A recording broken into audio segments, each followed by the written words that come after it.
Olá! E aí, está preparado para mais um capítulo dessa série Greenleaf, uma família disfuncional comum? Por que é comum? Porque certamente você vai encontrar estes personagens na sua família ou na minha família. Mas eu não vou falar da minha, eu vou falar da tua. Não vou falar nem da minha nem da sua, vou falar do seriado. Então, Greenleaf é uma série original Netflix. Então, ficou alguma dúvida? Corre lá e assiste. Eu não estou falando sobre o seriado, mas eu estou falando especificamente sobre o sistema familiar, que no caso de Greenleaf é um sistema muito doentio. Por que ele é doentio? Porque todas as pessoas que compõem essa família, todas elas estão movidas pelas suas feridas, pelas suas frustrações. Então, vem comigo que hoje a análise está muito legal. Meu nome é Fátima Silva, eu sou especializada em inteligência emocional e eu quero te ajudar a identificar na sua família essas pessoas ou até mesmo você se identificar. E então, a partir do momento que você identifica, resolva suas pendências emocionais, cure as suas feridas e tenha uma vida mais leve, mais feliz. Então, vamos lá, computador. Vamos ver se hoje você colabora comigo. Ai, é uma benção, uma benção. Diz Jesus, este computador. Então, vamos lá. Greenleaf, uma família disfuncional comum. Então, aqui, né, tá todo mundo na família. Então, se você está acompanhando aqui os vídeos, se você é um fã, né, uma fã dessa série, então você já identificou aqui a May, o James, as adolescentes, a Grace, o Jacob, aqui o Jake, Carissa.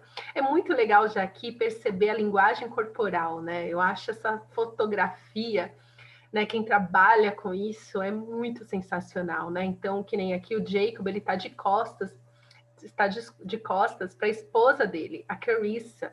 E olha a cara da Carissa, né, olhando assim de lado.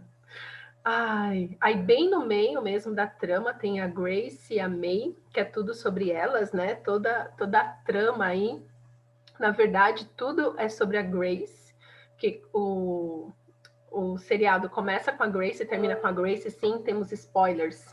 Adoro os spoilers. Gente, eu amo spoiler. Quer me dar spoiler? Pode dar todos. Né? Então, tá aqui. Então, vamos falar. A gente já falou da May, a autoritária controladora. James, o omisso. Grace, a salvadora boazinha. Jacob, o mimado imaturo. Carissa, a mal amada amargurada. A Charity, a carente solitária. E hoje vamos falar das adolescentes. Zora, ou então como um bom brasileiro, Zora, e Sofia. As adolescentes incompreendidas. Toda família tem uma Zora e uma Sofia. Elas são adolescentes inconsequentes que sofrem pelas decisões dos pais. E como um ato de rebeldia, se envolvem com drogas e relacionamentos abusivos. Então, essa daqui, né, é muito interessante. A Zora, ela é filha do Jacob e da Carissa. Ela é a primogênita deles. E agora eu só não sei se ela é mais velha. Não, teoricamente as duas têm a mesma idade. E a Sofia é a filha da Grace. A Grace, a Sofia, ela é fruto de não foi de um casamento, a Grace nunca foi casada, então ela se envolveu com um cara X, e aí naquele relacionamento ela acabou ficando grávida, e ela assumiu a Sofia, né, ela ficou com a Sofia. Por que eu falo isso? Tem spoiler, ela tem um filho mais velho. Ai, Deus, ela tem um filho mais velho que ela deu para adoção, e ele aparece lá na frente. Então, a Sofia, ela é fruto desse relacionamento, que foi um caso, eu acho que ela nem namorava com o pai dela. E aí, ela ficou grávida da Sofia, ficou com essa gravidez, porque o primeiro filho ela já tinha dado para adoção, e aí ela ficou com a Sofia. Então, é esse o contexto. E cada uma delas tem o seu papel importante. Então, a Zora, que é a filha do Jacob e da Carissa, ela cresce no ambiente com esses pais. Então, o pai, totalmente imaturo, mimado, é controlado pela mãe dele, ou seja, pela avó. Então, ele, né, como ele aprendeu muito bem com o pai dele, ele é um omisso também. Ele não faz o papel dele de pai, de autoridade, de limites. Pelo contrário, ele deixa a Zora fazer o que ela quiser na vida. Até quando ele vai dar uma bronca nela, ele fala com ela como se ele fosse amiguinho. Ai, filha, nossa, né? Que nem tem um determinado momento que ela foge de casa para morar com um namorado, que é um relacionamento abusivo. Ela se envolve num relacionamento abusivo. Então, falando sobre a Zora. Então, ela tem esse contexto de pai e de mãe, né? O Jacob, totalmente omisso, desnorteado, e a Carissa, a mal amada, que só olha para o Jacob, ela não olha para os filhos. Quando ela olha para os filhos, é assim, é tudo filho do seu pai mesmo, seu pai não tem jeito. Então, a verdade é que a Carissa, ela só olha para o Jacob. E lembra-se, quer dizer, se você assistiu, você vai lembrar que eu falei que tudo para Carissa é sobre o Jacob. É sobre mudar o Jacob, é sobre o Jacob mudar o comportamento, mudar a sua visão e ser amada pelo Jacob. Se você não assistiu, vai lá no vídeo dela e assista, que eu falo com mais profundidade. Então, a Zora cresce nesse contexto, é como se ela se criasse sozinha, num ambiente cheio de regras. Então, por conta desta ausência paterna, né, e por ter essa infância assim tão estranha, tão disfuncional, né? Então, ela cresceu nessa casa, provavelmente com todo mundo mandando nela, e ela, o que ela faz? Ela se rebela. Então, é a Zora que apresenta para Sofia as drogas. Ai, Sofia, para de ser careta. Nada a ver. Então, a Zora, ela tem uma máscara de perfeitinha, né? Então, ela vai para a escola dominical, ela entende de Bíblia e tudo mais, só que, assim, ela é aquela revoltada, ela já é manipuladora, mentirosa. E aí, ela se envolve com um cara que ele é super abusivo. Então, qual que é o problema aqui? A Zora, por ter esse pai tão omisso, olha a sequência. O James é omisso, o Jacob se torna omisso porque ele não sabe ser pai.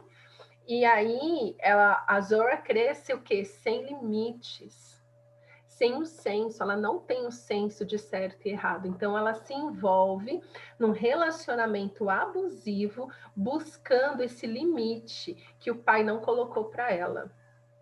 Loucura, Fátima? Não, é a consequência do mal, é a consequência quando a gente não assume as nossas responsabilidades.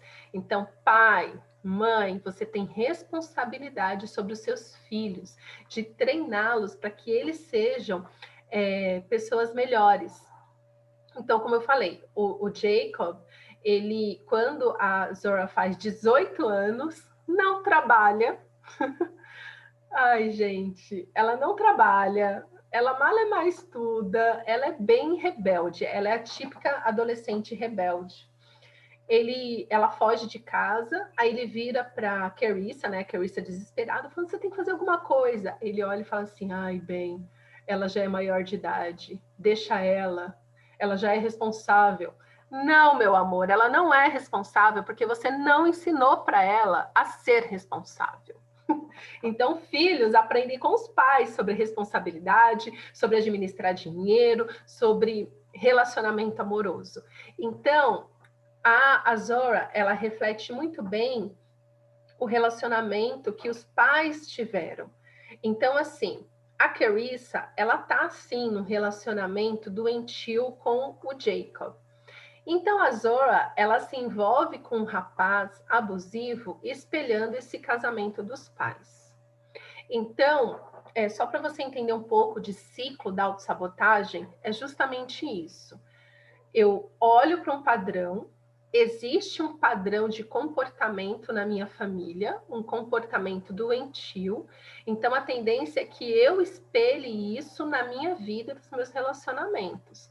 Por isso que se eu não curo, né, se eu não libero perdão para os meus pais, para os meus avós, se eu não curo as minhas pendências emocionais, vai viver infeliz para o resto da vida.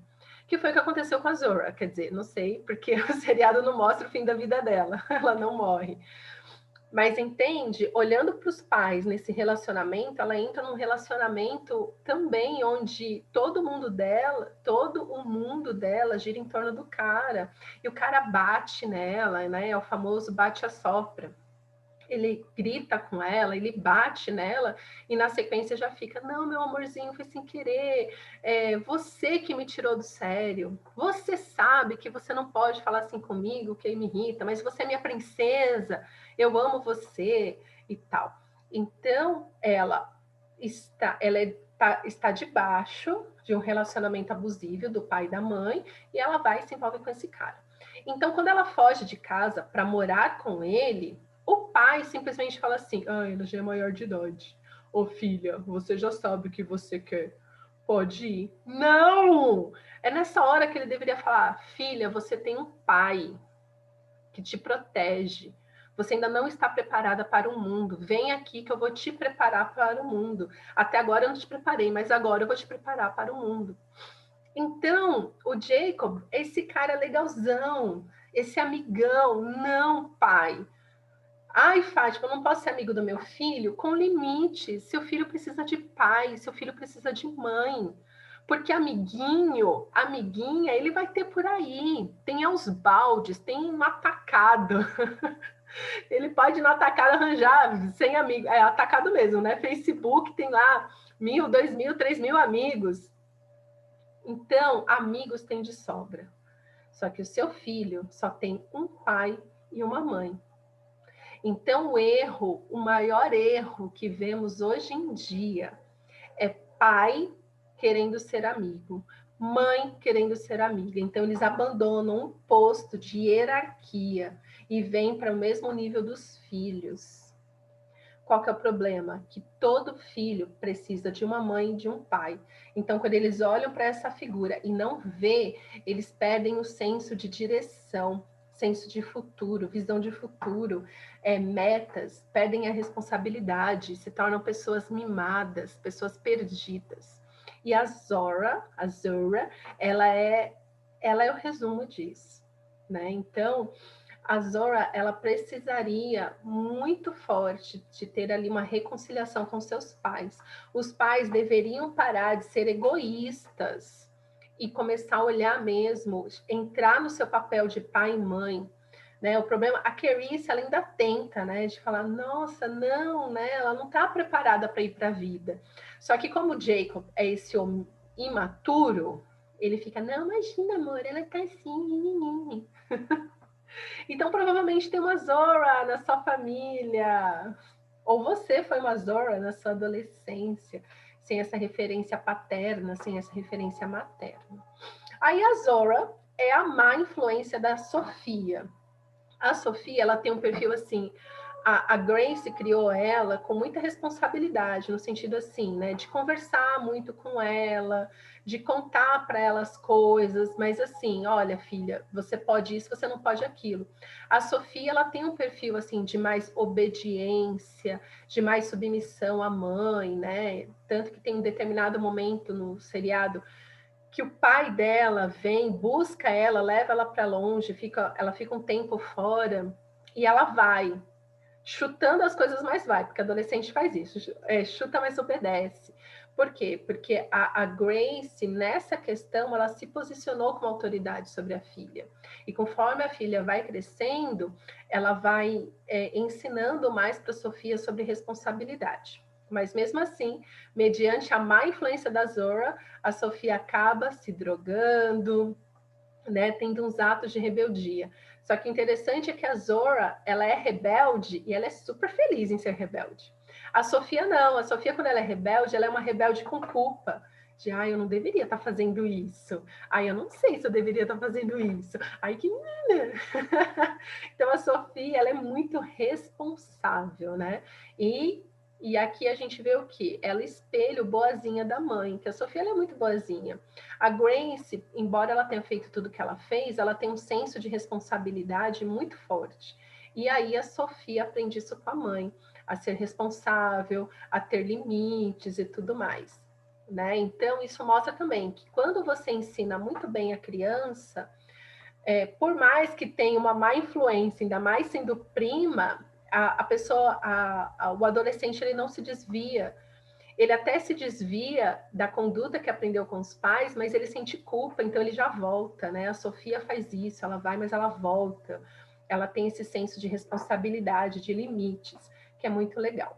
Então, só para a gente finalizar aqui, se você se identificou com a Zora na sua adolescência, se você não teve esse papel tão forte de pai, de mãe, que foi realmente uma autoridade na sua vida, que foi realmente pessoas que te ensinaram o caminho do bem, né? Te ensinaram sobre identidade, sobre amor, sobre respeito. Há esperança. Mesmo agora, você sendo adulto, você sendo adulta, tem esperança. Você pode se reconciliar com a sua história, se reconciliar com os seus pais e ter novidade de vida. Então, na infância, a gente olha para os pais e, como eu falei no vídeo da Charity, todos nós nascemos com a necessidade de amor e aceitação, mas conforme a gente vai crescendo, é olhando para os nossos pais que a gente tem ideia de mundo, que a gente sabe lidar com dinheiro, com trabalho, tanto que quando alguém me procura, começa a trabalhar comigo e vem com essa demanda financeira, eu pergunto, cadê o seu pai? Porque é pai que ensina pra gente sobre dinheiro. E mãe ensina pra gente sobre relacionamento, como nos relacionarmos com os outros, sobre empatia. Então, quando não temos isso, agora na fase adulta a gente tem que aprender por si só. Então, criança é isso, olha para os pais e vai aprendendo sobre como se relacionar, se comportar, administrar dinheiro, tudo sobre a nossa vida, como viver. É isso, manual de vivência, deixa eu olhar para os meus pais. Na adolescência começa essa compilação, tanto que a Zora, ela se envolve num relacionamento abusivo ainda adolescente. Por quê? Porque ela não tem direcionamento, ela não tem senso de identidade, tudo que eu já falei aqui sobre a questão dos pais doentes criando essa menina. Só que ela olhou para o relacionamento dos pais, ela pensou, é isso o relacionamento abusivo. Mas já que meu pai não quis ser autoridade e me colocar limites, de uma maneira muito doentia, ela buscou um homem que fizesse isso. Porque inconscientemente nós buscamos sim autoridade. Então, muito cuidado quando as pessoas falam assim: ah, não, você é livre para fazer o que você quiser. Não, estamos debaixo de leis, né? E nós fomos criados, sim, tem uma ordem, tem hierarquia, tem autoridade. Então é isso. Veja se você teve essa adolescência, se você precisa se reconciliar com a paternidade e a maternidade que você carrega. De repente, hoje, você esteja dentro de um relacionamento abusivo, porque o seu pai foi esse homem imaturo, foi esse homem egoísta, foi esse homem abusivo, e agora você busca, de uma maneira muito doentia, limites em outros relacionamentos, né? Ou então você está debaixo de um chefe abusivo, né? A gente fala muito de relacionamento amoroso, mas este abuso pode vir de qualquer área da sua vida, pode ser profissional. Você tá lá se matando dentro de uma empresa com um chefe muito louco que não te valoriza, que espelha esse pai, né? Ou então você está dentro de uma igreja com um líder muito louco que só te culpa, que te suga a energia. Então, cure as suas pendências emocionais para você viver novidade de vida, né? A Sofia, ela não é perfeita, mas ela mesmo assim, ela sempre busca ficar bem, ela busca melhorar. A Zora não, a Zora é só ladeira abaixo. A Sofia não, a Sofia ela busca ficar bem, né? Entre trancos e barrancos, ela ainda tenta, né? Então, que sejamos mais Sofia do que Zora. Mas mesmo a Sofia, ela precisa, né, se reconciliar com essa paternidade, porque o pai dela era ausente e presente, né? Como eles não eram casados, o tempo com o pai dela era bem limitado. Mas os dois mostram perfeitamente esse contraste de pais presentes e pais ausentes. E quer saber, Fátima, eu sou adulta e eu quero entender como resolver tudo isso, como transformar a minha vida numa vida funcional. Então não se preocupe com seus irmãos, se eles estão doentes, com a sua mãe, com o seu pai. Não, a primeira pessoa que precisa ser curada é você. Então, a partir do momento que você é curada, você consegue ajudar os outros de uma maneira positiva, porque nem todo mundo quer ser ajudado. Então, se você identificou e quer ajuda, me procura. Vamos conversar. Agende uma sessão gratuita de inteligência emocional. Só me escrever aqui que a gente conversa. Um super beijo e até a próxima.